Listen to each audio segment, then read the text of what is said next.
Want grace? Be humble. Another time, Jesus told a story to some men who thought they were big stuff and better than everyone else. Jesus said, 2 men went to pray. One was an expert in the law, and one was a tax collector. The people around Jesus frowned. The law expert prayed, God, I'm glad I'm better than other people. I'm glad I'm not a thief or terrible sinner or like that wicked tax collector over there. I obey the rules and even give up some of my money to you. But the tax collector's attitude was totally different. He stood far away and hung his head low and couldn't even look up to heaven. He prayed, God, I know I'm a terrible, terrible sinner. Please show forgiveness and have mercy on me. Jesus looked over at the men who thought they were big stuff and said, So I'm letting you know it was the humble tax collector, not the self-righteous expert in religion, who was made right with God when he went home that day. Those who try to lift themselves up to look good will be brought low, low, low. But those who humble themselves will be honored and lifted up, up, up. Have you ever had a time when you noticed your brother or sister or friend having a bad attitude and you think, whoa, they are being really bad. I'm glad I'm not as bad as they are. Did you know that when you think or say that, you are being like this prideful man? And do you remember what Nebuchadnezzar said after he was turned into a wild animal for a while? He said, Those who walk in pride, God is able to knock over and bring down low.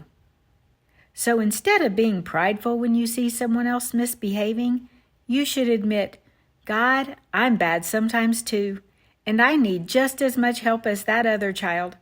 Please forgive us and help us both. Another thing that Jesus noticed and talked about was how people who thought they were big stuff always picked for themselves the best places to sit when they came into a room. Boo! Boo! So Jesus told them, when you're invited to a party or for dinner and you pick the best seat for yourself, what's going to happen if someone more important shows up after you? You'll be asked to move out of that nice comfy seat and take a lower seat. Wouldn't that be embarrassing? So instead, when you're invited to dinner, take the least important seat when you arrive. Then someone will notice you and say, Oh, get over here and take this nice comfy seat. Then you'll be honored instead of embarrassed. Those who try to lift themselves up to look like big stuff will be humbled and brought low. But anyone who humbles themselves will be honored and lifted up, up, up. As we continue, you'll learn that this attitude of humility is really important to God. Several men close to God told us, God opposes or fights against the proud, but gives grace to the humble. Which sounds better to you? God having to oppose you, knock you over and bring you low? Or God giving you His grace and lifting you up? Yeah, grace, grace, grace. Someone once said, humility is the royal attitude of the King of Heaven. Think about that.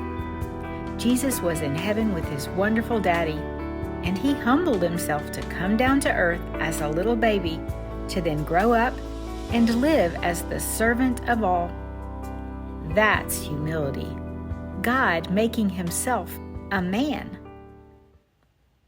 Another way you can be humble is to give God all the credit and love and attention for every good thing that ever happens to you, and for every time something bad could have happened to you but didn't.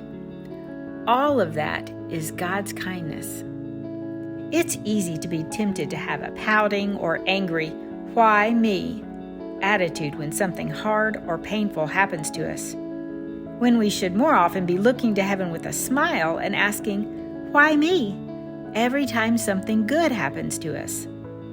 Anytime something bad or painful happens to you, never, never, never think, "This is unfair," or "I don't deserve this."